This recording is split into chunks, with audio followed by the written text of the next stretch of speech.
If you spend a lot of time reading my blog, you will probably be surprised to learn that I don't tend to get along with religious people very well. There's a saying out there that I sympathize with, but I hate. I'm spiritual, but not religious. Unfortunately, I'm not spiritual either. Religion and spirituality get caught up in all kinds of things that just don't speak to me.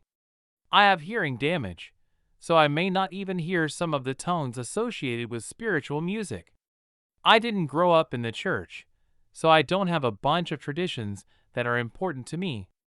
I had an emotional breakdown a few years ago and ended up in a program that emphasized meditation. And after a few months, it was clear that meditation always leads me to very dark places emotionally I don't want to go, and I should never do that. I've often joked that if the day of the week or the month or the year were really all that important, they wouldn't change them all the time, because I have a hard time keeping track of time.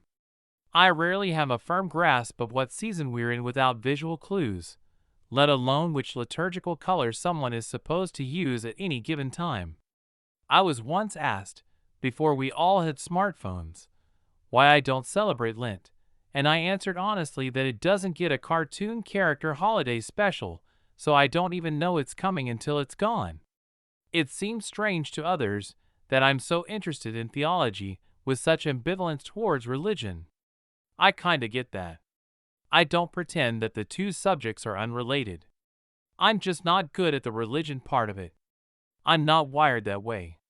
It seems to me that there are a lot of people that are wired for religion, but not wired for theology, and no one ever seems to blink twice at that. I wonder why my configuration is considered so strange. Actually, I have a theory on that, but it's not very nice, and I'm actively trying to be nice because I know how hard the group works at being offended. It's worth noting that religious studies has a particularly hard time defining religion.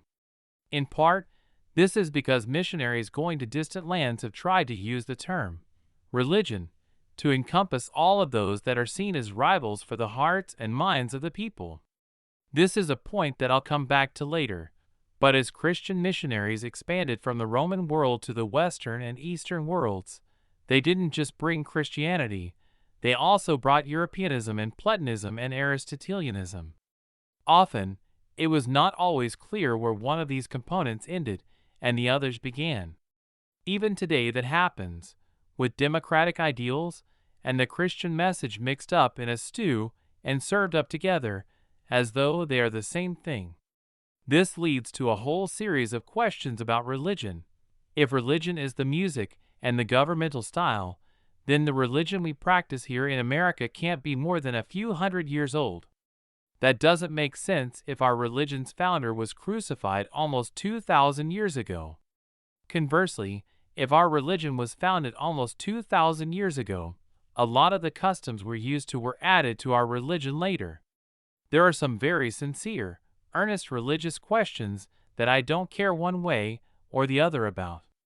Believers' baptism versus pedo-baptism doesn't strike me as all that big of a deal. If y'all can't decide, I'll flip a coin. Then it's decided, and we can move on.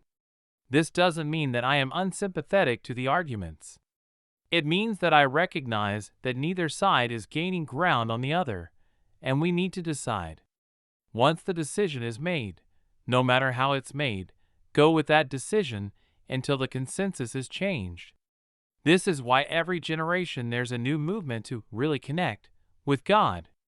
They'll criticize the activity of the previous generation as being empty, repetitive, and meaningless. A set of 30-somethings will create all new practices that fill in the gaps.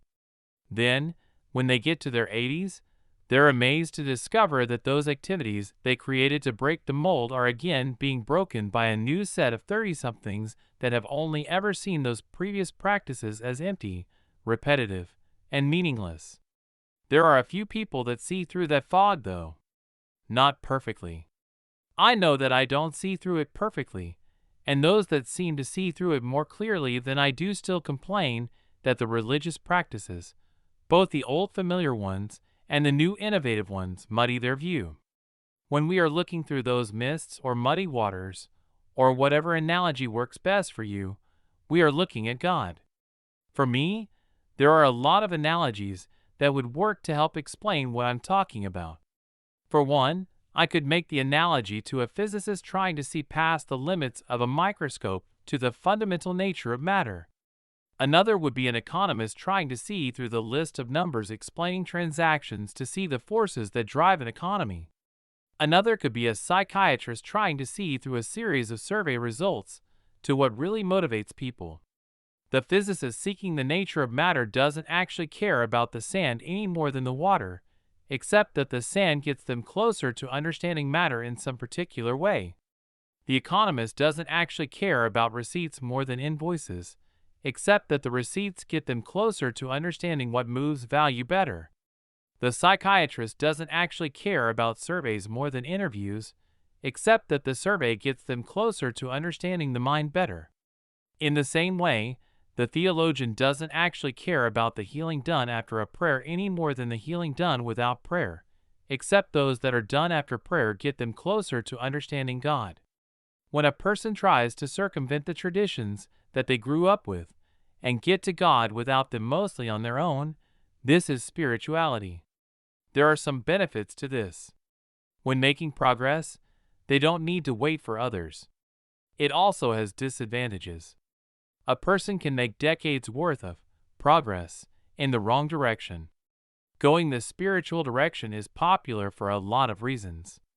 For one, it's the most sure way to shake off the traditions that don't help the spiritualist. There's always the danger that they'll shake off too much, that one of the things they think wasn't helping actually was. That leads naturally into the second reason. We all want to think that we have some kind of insight that no one else has ever had, and spiritualism allows us to indulge that feeling. One last reason that I will mention is that it gives a feeling that the spiritualist doesn't answer to anyone. That feeling is a false comfort, but it's there anyway. There are more reasons for sure, but that's enough for my purposes. When a person tries to stand on the shoulders of giants that have already made great leaps forward in understanding God, connects to others who are also seeking to understand God, and accepts correction to their errors from contemporaries and elders alike, that is theology. Theology in itself is less popular than either religion or spirituality as a way to seek God. Religion allows a person to just follow previous generations in pursuing God, and that way not extra thought or care is necessary. Both spirituality and theology require thought and care. Spirituality allows someone to escape the confines of authority, but both religion and theology seek to work within the existing structures. Religion and spirituality are both primarily feeling-driven, with religion seeking a way to connect to the feelings of as many people as possible, and spirituality being driven primarily by what helps the person feel closer to God. Theology tries to remove feelings from the equation to whatever degree is prudent, by comparing the feelings of multiple people and seeking a consensus. Even if it were a goal, removing feelings entirely would be impossible, but seeking a consensus among those that are pursuing feeling-independent truth is a good way to minimize the damage feelings can do. That's why I personally am more drawn to theology, even to the point of being turned off by the things that seem to me to be overly spiritual in religion. Things like singing and holiday celebrations feel good, but I'm skeptical if there's any more substance to them than a feeling. I make the attempt to get behind those things to what's real, by following in the footsteps and standing on the shoulders of those that have been able to see beyond them before me.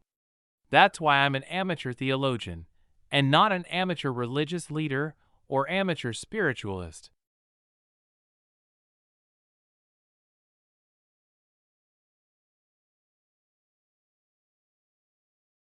Thank you for watching my video.